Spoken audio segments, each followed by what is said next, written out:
दोस्तों इस वक्त हम पहुंच चुके हैं अपनी चार धाम यात्रा के अंतिम पड़ाव यानी बद्रीनाथ में। इस वीडियो में हम बद्रीनाथ की संपूर्ण यात्रा करने वाले हैं। भगवान बद्रीनाथ के दर्शन करने के साथ में ही बद्रीनाथ की आसपास की जगहों पर भी हम जाएंगे और आपको दिखाएंगे। बद्रीनाथ धाम की यात्रा के इस वीडियो में सबसे पहले हम जाएंगे स्वर्ग आरोहिणी, जहाँ से पांडव स्वर्ग की तरफ गए थे। बर्फ से ढकी हुई हिमालय की शानदार चोटियाँ यहाँ पर आपका स्वागत करती है। सुंदर बहते झरनों के साथ में यहाँ पर संत महात्मा भी आपको मिलेंगे। यह है अलकापुरी ग्लेशियर और इसके पास में है महात्मा जी का आश्रम, जहाँ पर हम गए हैं। वसुधारा झरने और अलकापुरी की तरफ जाने वाले इस रास्ते पर आपको कई मनमोहक दृश्य नजर आएंगे। इस यात्रा में हम अलकापुरी ग्लेशियर के एक आश्रम में भोजन भी करने वाले हैं। इस यात्रा के दौरान नेपाल से यहाँ पर मजदूरी करने आए दो भाइयों से भी मेरी मुलाकात हुई और मैंने उनसे काफ़ी कुछ जाना। उनके साथ में पहाड़ों की ट्रैकिंग करते हुए और पहाड़ी रास्तों को समझते हुए मैं चल पड़ा वसुधारा झरने की तरफ। यहाँ की लोकल फीलिंग लेने के बाद में हम आ चुके हैं वसुधारा झरना, जो कि लगभग 500 फीट ऊंचा है। वसुधारा झरने के दर्शन करने के बाद में हम आ चुके हैं फर्स्ट विलेज यानी कि माणा विलेज में, जहाँ पर मैंने वहाँ के कुछ लोकल लोगों से मुलाकात की। फर्स्ट विलेज की चाय की दुकान पर चुस्की लेने के बाद में मैं पहुँच चुका हूँ व्यास जी की और गणेश की गुफा पर, जहाँ पर महाभारत लिखी गई थी। इसके बाद में हम जा रहे हैं विष्णु चरण पादुका, जो कि बद्रीनाथ से लगभग 3 किलोमीटर दूर है। प्रकृति के अद्भुत और सुंदर नज़ारों के बीच में विष्णु चरण पादुका स्थित है। इस वीडियो में आप भगवान जगन्नाथ की नगरी में मेरे 4 दिन के स्टे का अनुभव जानेंगे। तो चलिए शुरू करते हैं भगवान बद्रीनाथ की अद्भुत और सुंदर यात्रा।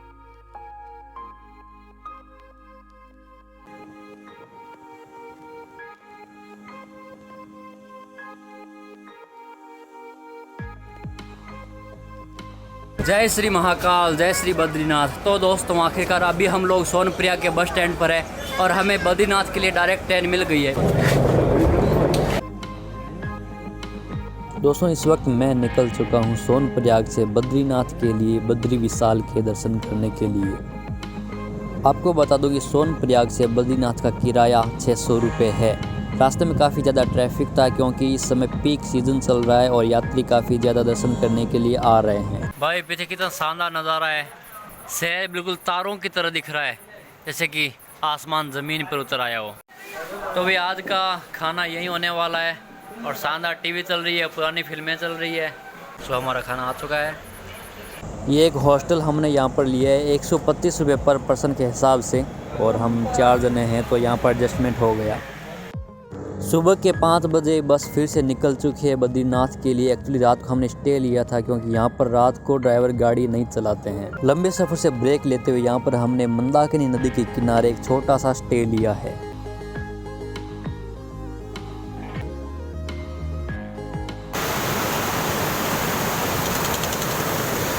दोस्तों इस वक्त हम पहुँच चुके हैं जोशीमठ गाँव। ये वही गाँव है जो आपने न्यूज़ में सुना था कि मकानों में दरारें आ रही है और एक पहाड़ी मलबे के ऊपर एक गांव बसा हुआ है और न्यूज़ में काफ़ी अभी ट्रेंडिंग में रहा है। ये वही गांव है और यहाँ पर आप रास्ता देखिए कितना ज़्यादा संकरा है। कंडक्टर सीटी बजाकर ड्राइवर को निर्देश दे रहा है क्योंकि ये रास्ता काफ़ी ज़्यादा संकरा है। यहाँ पर काफ़ी संभल कर गाड़ी या बस यहाँ चलानी पड़ती है।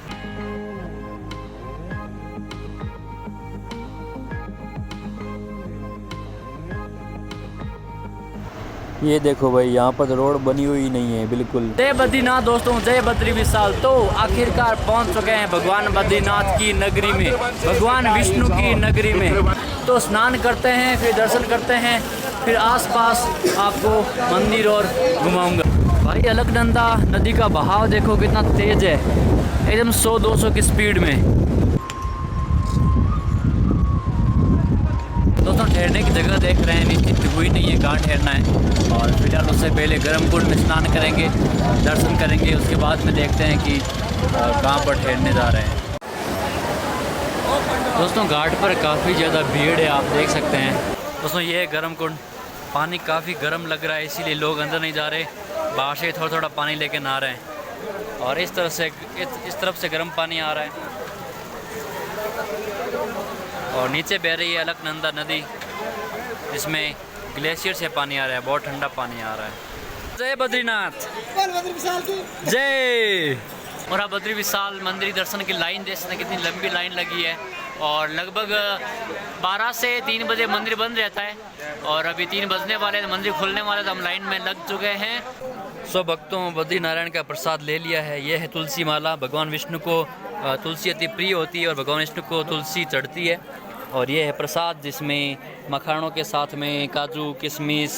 यह है भगवान बद्रीनाथ के भव्य और शानदार मंदिर की पहली झलक। भगवान बद्री विशाल का मंदिर काफ़ी सुंदर लग रहा है। बद्रीनाथ धाम उत्तराखंड के चमोली जिले में स्थित है। हिमालय के गढ़वाल रेंज की पहाड़ियों के बीच में बसा हुआ यह शानदार बद्रीनाथ का मंदिर काफ़ी सुंदर और भव्य है। वैसे तो भगवान बद्रीनाथ के मंदिर का जिक्र स्कंद पुराण में, महाभारत में, ऐसे कई ग्रंथों में मिलता है, लेकिन माना जाता है कि 7वीं से 8वीं शताब्दी के मध्य में आदि शंकराचार्य जी ने इस मंदिर में भगवान बद्रीनाथ की मूर्ति स्थापित की थी। माना जाता है कि बद्रीनाथ जी की मूर्ति को आदि शंकराचार्य जी ने तप्त कुंड से निकाला था। उत्तराखंड के और भारत के 4 धामों में से एक भगवान विष्णु के रूप में स्थापित भगवान बद्रीनाथ का नाम इस इलाके के आसपास पाए जाने वाले बद्री नाम के पेड़ के वनों के कारण बद्रीनाथ पड़ा था। बद्रीनाथ धाम की एक और विशेषता है कि इसके पुजारी दक्षिण भारत के नंबूरी संप्रदाय से आते हैं। इस कारण बद्रीनाथ में आपको दक्षिण भारत के भी कई श्रद्धालु पूजा करते हुए, दर्शन करते हुए मिल जाएंगे। वर्तमान बद्रीनाथ धाम के मंदिर का जीर्णोद्धार जयपुर के महाराजा ने करवाया था और महारानी अहिल्याबाई ने यहाँ पर स्वर्ण कलश चढ़ाया था। यह मंदिर साल में सिर्फ 6 महीने ही खुला रहता है। बाकी के 6 महीने यानी सर्दियों में यहाँ पर पारा माइनस में चला जाता है। हिमालय की बर्फीली चोटियों के बीच में स्थित बद्रीनाथ धाम की स्थापत्य कला पहाड़ी कला से मेल खाती। बद्रीनाथ धाम मंदिर के मुख्य गर्भगृह के आसपास ही आपको दूसरे देवताओं के भी कई मंदिर आपको यहाँ पर मिल जाएंगे।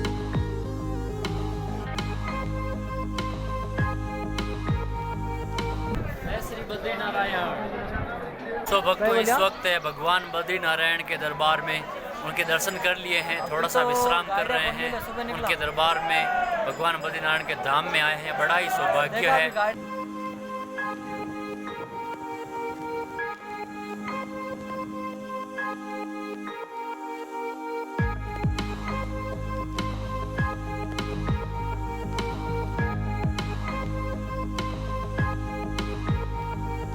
दोस्तों भविष्य का बद्रीनाथ धाम इस तरह से दिखने वाला है, इस तरह से डेवलपमेंट होने वाला है बद्रीनाथ धाम का।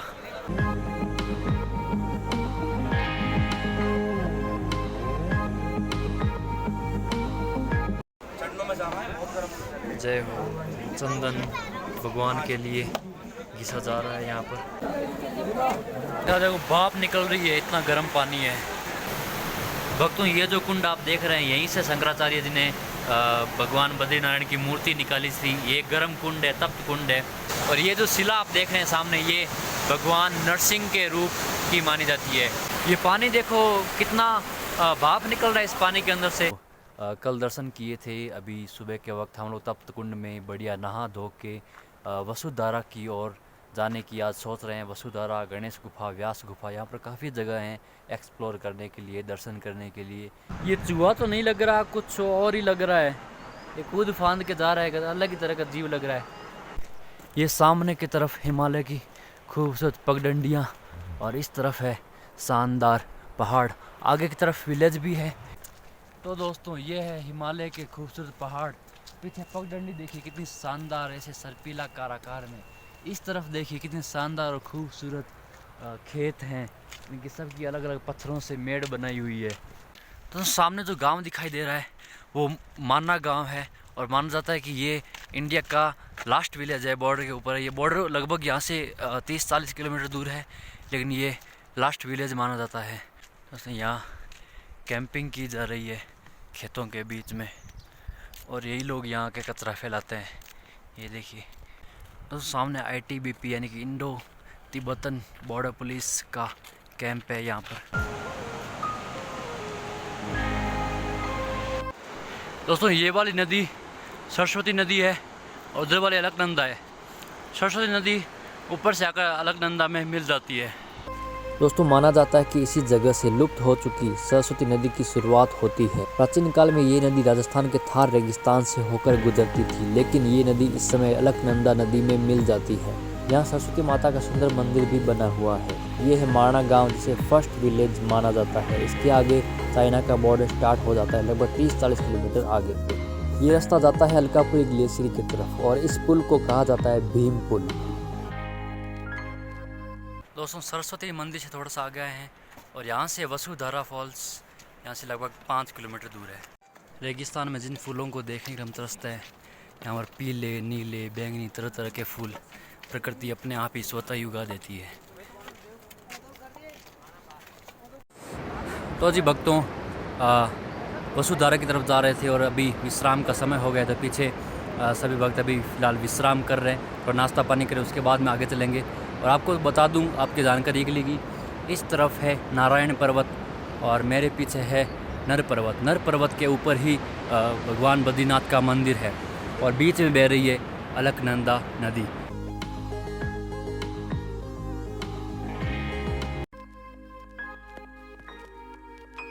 दोस्तों ये जो पगडंडी आप देख रहे हैं, ये माना जाता है कि स्वर्ग आरोहण वाली पगडंडी है, यानी कि इसी पगडंडी से 5 पांडव और द्रौपदी स्वर्ग की तरफ गए थे। जब महाभारत में लास्ट में कथा आती है कि वो तप करने के लिए स्वर्ग के लिए गए थे, तब हिमालय की इन्हीं रस्तों से, इन्हीं पर्वतों के बीच से वो स्वर्ग की तरफ गए थे।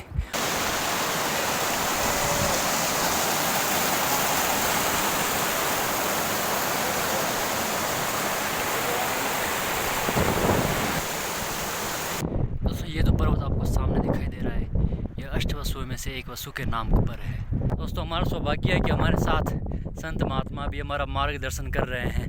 महाराज जी, आपका शुभ नाम बताइए। दयाराम जी। दयाराम जी, आप कहाँ से हैं? वृंदावन धाम। दोस्तों ये जो नज़ारे हैं, कभी सिर्फ सिनेरियो में देखे थे, फिल्मों में, वीडियोज़ में, फ़ोटोज़ में देखे थे। आज साक्षात दर्शन हो रहे हैं इन नज़ारों के, क्या बात है। दोस्तों सामने जो पहाड़ दिखाई दे रहा है, वो वाला वो कुबेर पर्वत माना जाता है। कुबेर का मुकुट माना जाता है। उसकी आकार देखिए, मुकुट जैसा है। वो ऊपर से इतना ज़्यादा तीखा नहीं है और कट जैसे मुकुट में होते हैं, उसी तरह से कट जैसे लगे हुए, उसे कुबेर पर्वत कहा जाता है। दोस्तों ये जो पीछे आप कुटिया देख रहे हैं, ये जो बकरी गाय चराने वाले होते हैं उनकी कुटिया है।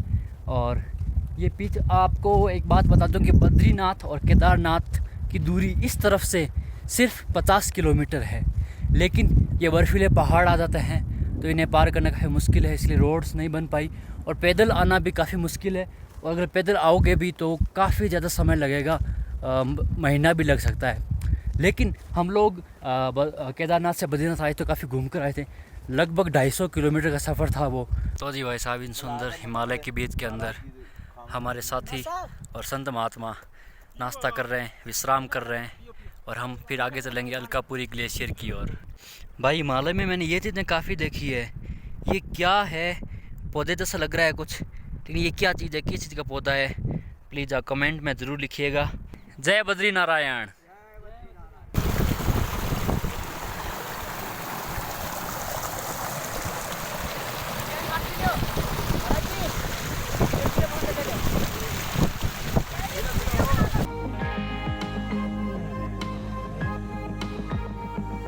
दोस्तों ये जो सामने का नज़ारा आपको दिखाई दे रहा है, ये है अलकापुरी। ये भले ही यहाँ पर कुछ कुटिया घर वगैरह नहीं दिखाई दे रहे, इसी इलाके का नाम अलकापुरी है। और जो सामने वो आपको जंगल टाइप दिखाई दे रहे हैं, वहाँ पर पांडव जब स्वर्ग आरोहिणी जो मार्ग है वहाँ से जा रहे थे, तब नकुल सबसे छोटा भाई जो था पांडवों का, नकुल यहाँ पर नकुल का निधन हुआ था, नकुल यहाँ पर गिर गया था। और आगे जाएंगे तो अर्जुन, भीम वो भी गिरे थे, उनकी भी अलग अलग जगह हैं। इसे लक्ष्मीवन कहते हैं और ये पूरा एरिया है अलकापुरी। दोस्तों ये जो पीछे आप देख रहे हैं अलकापुरी, यहाँ पर अलक और नंदा दो नदियों का संगम होता है। उनके संगम के बाद में ये अलकनंदा नदी बनती है और नीचे जाकर गंगा नदी से मिल जाती है। अलकनंदा और भागीरथी मिलकर गंगा नदी बनाते हैं। और पीछे जो पर्वत है उसका नाम है वासुकी पर्वत। पीछे जो आपको कुटिया दिखाई दे रही है, वहाँ पर एक शांतिमय नाम से एक फॉरेनर रहती थी, तो यहाँ पर हिमालय में घूमने के लिए आई और उसे हमारे सनातन धर्म का अध्यात्म पसंद आया। उनके गुरु का नाम अलग पुरी था, गुरु जी से दीक्षा ली और यहाँ पर वो रही थी काफ़ी समय तक। लेकिन धीरे धीरे बाद में उनको उसको मौसम सूट हुआ नहीं यहाँ पे, सो वो वापस, हमें आइडिया नहीं है कहाँ चली गई, वापस यहाँ से चली गई। अभी इस कुटिया में कोई दूसरे महात्मा लोग रहते।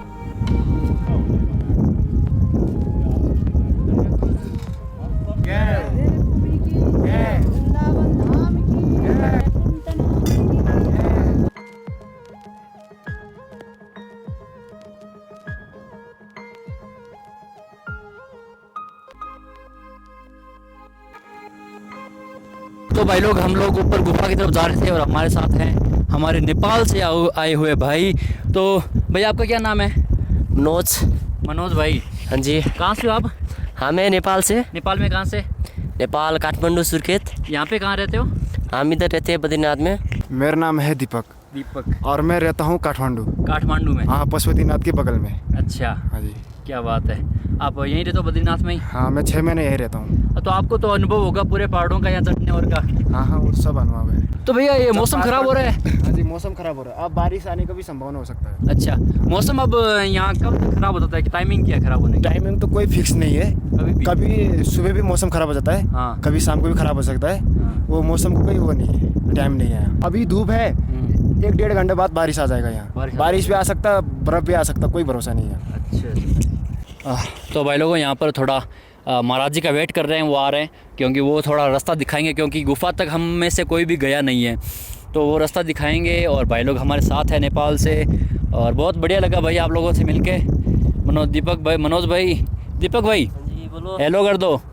जय बद्रीनाथ। जय बद्रीनाथ। जय बद्रीनाथ। जय बद्रीनाथ। तो भाई साहब ये बात है, और नेपाल भले ही अलग कंट्री हो, लेकिन सिर्फ सरकार का ही फ़र्क है, सरकार ही अलग है, बाकी वहाँ की संस्कृति, धर्म, हर चीज़ देखें तो हमारा भारतीय है और हमारे भाई यहाँ पर मौजूद है। अब यहाँ पर मतलब किस टाइमिंग में आते हो?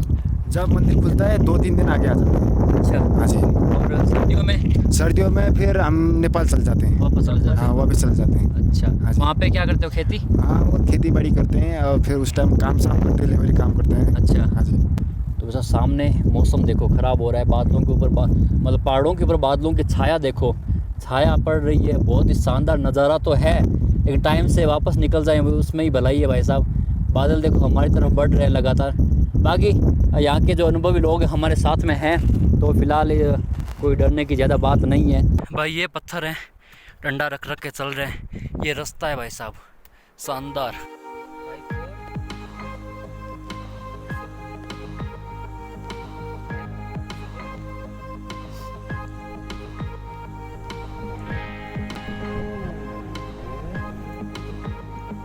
और इस तरफ है वसुधारा वाटरफॉल। वो जो सामने पहाड़ दिखाई दे रहा है, उसके पास में जो पहाड़ है, वो पहाड़ वही है जो केदारनाथ वाला है। मतलब इस तरफ से अगर देखें तो सिर्फ 20-30 किलोमीटर केदारनाथ है, लेकिन हमें पूरा घूम के वापस 250 किलोमीटर आना पड़ता है।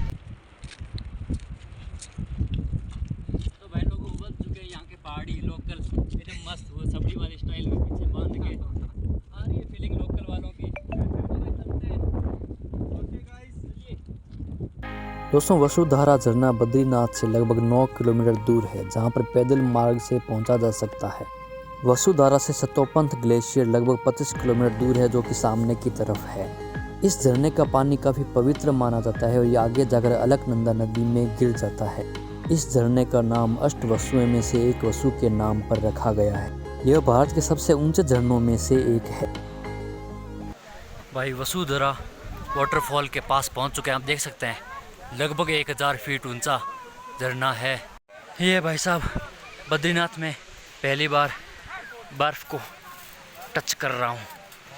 ऊपर काफ़ी बर्फ़ है, लेकिन टच करने में पहली बार आई है। यहाँ पर दयानंद बाबा जी वसुधारा झरने का दर्शन करके आ रहे हैं वापस। ध्यान से आना, 1 साइडेड है और ये पूरी बर्फ़ ही बर्फ़ यहाँ पे। ओ भाई साहब छींटे यहाँ तक आ रहे हैं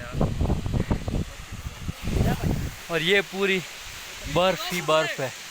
अगर आप एक बार फिसले तो नीचे खाई में जाके रुकोगे। भाई पीछे है वसुधारा झरना और अभी उस बर्फ़ के ऊपर से होकर आए कम से कम 3 बार फिसला हूँ मैं, 3 बार फिसला हूँ और बचा हूँ नीचे गिरते गिरते।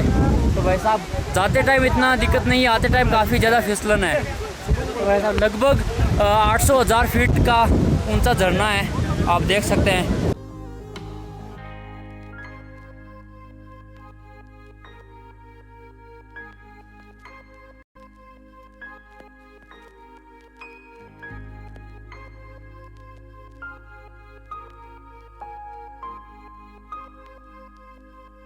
इस वक्त मैं हूँ इंडिया के लास्ट विलेज, उत्तराखंड में जो लास्ट विलेज है बद्रीनाथ की तरफ, इंडिया के लास्ट विलेज की तरफ मैं हूँ, यानी कि माणा विलेज में।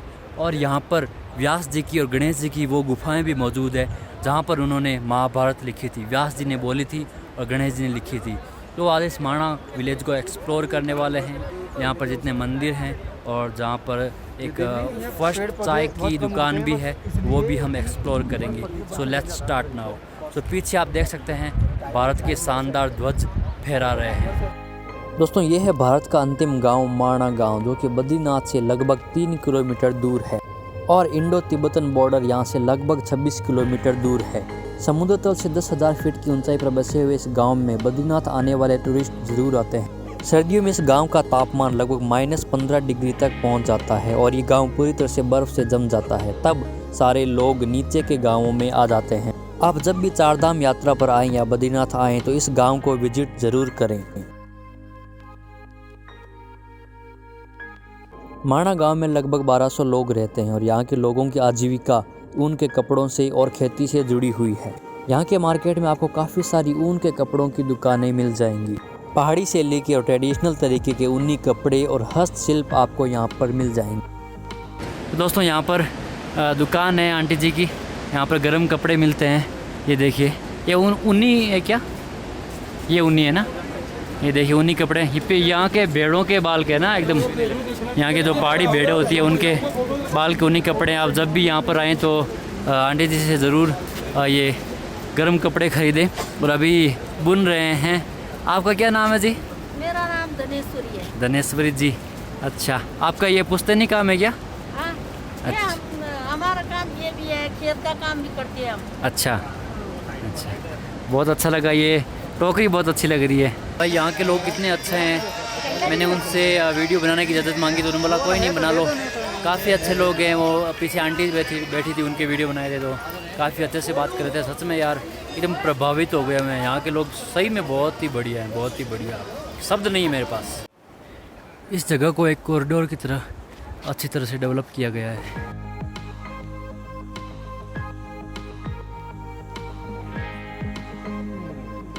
बर्फीली चोटियों से घिरा हुआ यह छोटा सा गांव काफ़ी सुंदर दिखाई देता है। यहाँ के घरों की दीवारों पर काफ़ी सुंदर चित्रकारी आपको देखने को मिल जाएगी।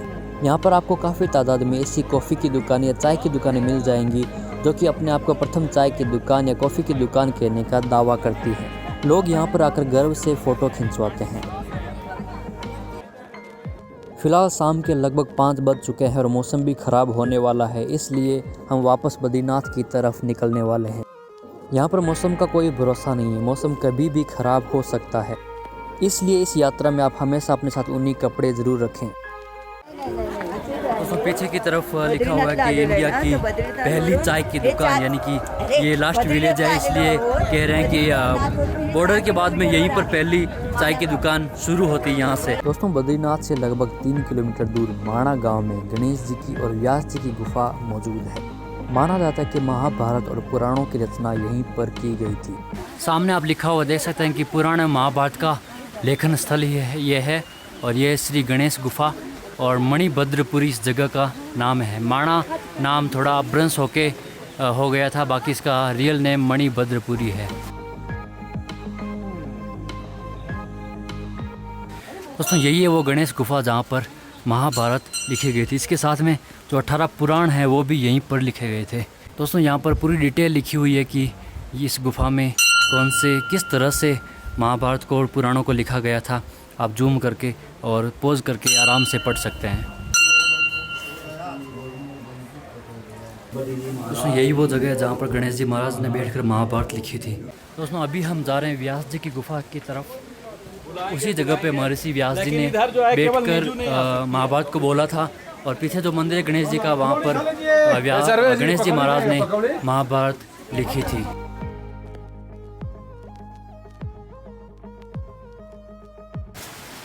ये जो रास्ता ये जाता है व्यास गुफा की तरफ।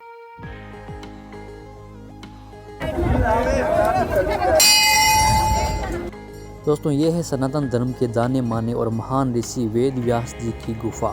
इस गुफा के ऊपर जो शिला रखी हुई है वो बिल्कुल एक पोथी की तरह है। आप इसका आकार देखकर अंदाज़ा लगा सकते हैं। ये बिल्कुल पेज की तरह लग रही है। ये गुफा लगभग 5330 साल पुरानी मानी जाती है। यानी कि जिस समय वैदिक सभ्यता की शुरुआत हुई थी उस समय से ये गुफा मानी जाती है। वैदिक सभ्यता के सबसे महान ऋषि वेद व्यास जी यहीं पर रहते थे। वेद व्यास जी ने इसी गुफा में पुराणों की और महाभारत की रचना की थी। ऐसा हम गुफा मंदिर के बाहर लगे शिलापट पर देख सकते हैं। तो भाई साहब पीछे अभी गणेश गुफा और व्यास गुफा देख के आए, जहाँ पर महाभारत की और वेदों की और पुराणों की रचना हुई थी।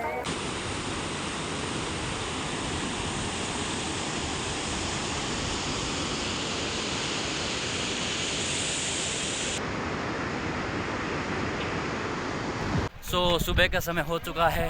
तप्त कुंड में तीसरी बार नहा धोकर स्नान करके हम लोग जा रहे हैं श्री विष्णु चरण पादुका की तरफ।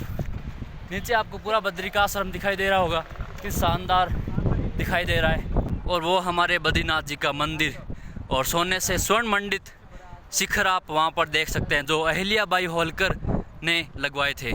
दोस्तों विष्णु चरण पादुका बद्रीनाथ से लगभग 3 किलोमीटर दूर है, जहाँ पर आप पैदल ट्रैकिंग से पहुँच सकते हैं, जहाँ भगवान विष्णु के पद चिन्ह मौजूद हैं। और ट्रैक थोड़ा सा टफ है, सो आराम करते करते आइए, तो कोई जल्दबाजी मत कीजिए।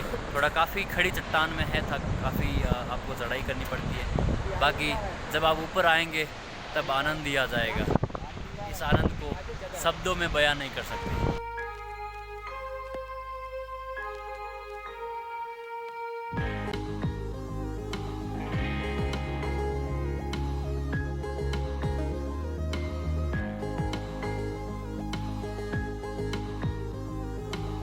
तो भक्तों चरण पादुका के रास्ते में आपको गुप्त गंगा भी दिखाई देगी।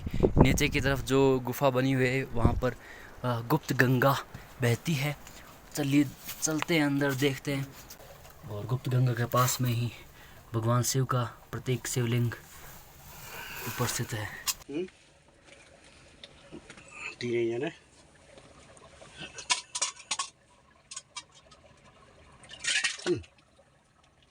तो दोस्तों एक नया फैक्ट पता चला है कि ये जो सामने आपको पहाड़ दिखाई दे रहे हैं ना, इनके अंदर अरबों टन पानी भरा हुआ है अंदर की तरफ, इसीलिए उस तरफ से बर्फ़ बाहर थोड़ी निकल रही है। और दयानंद जी महाराज हमारे साथ हैं। जय बद्रिकानाथ। दयानंद जी महाराज हमारे साथ हैं और हम जा रहे हैं विष्णु चरण पादुका की तरफ। सामने मौसम देखिए, ऊपर पहाड़ों की ऊंचाई तो बहुत ज़्यादा है, लेकिन बादलों से फ़िलहाल ढक चुके हैं, मौसम ख़राब हो रहा है। तो भाई साहब 3 किलोमीटर की लंबी चढ़ाई के बाद में हम पहुंच चुके हैं श्री विष्णु चरण पादुका।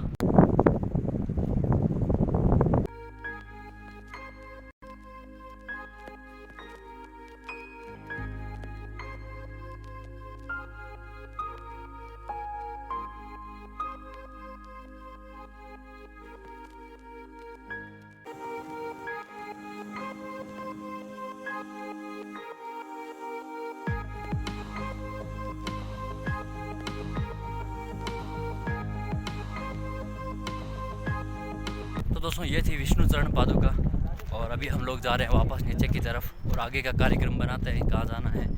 और चढ़ते टाइम हमें लगभग 1 घंटा लगा और उतरते टाइम लगभग आधा घंटा लगेगा या इससे भी थोड़ा कम लगेगा, क्योंकि उतरते टाइम काफ़ी समय बचता है, काफ़ी तीव्र गति रहती है उतरने की।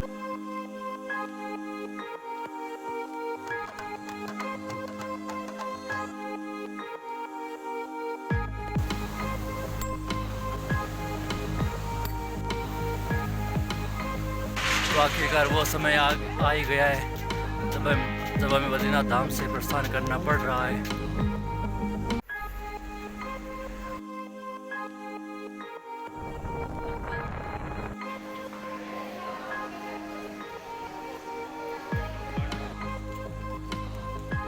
भाई गंगा जी में डुबकी लगाकर आनंद आ गया।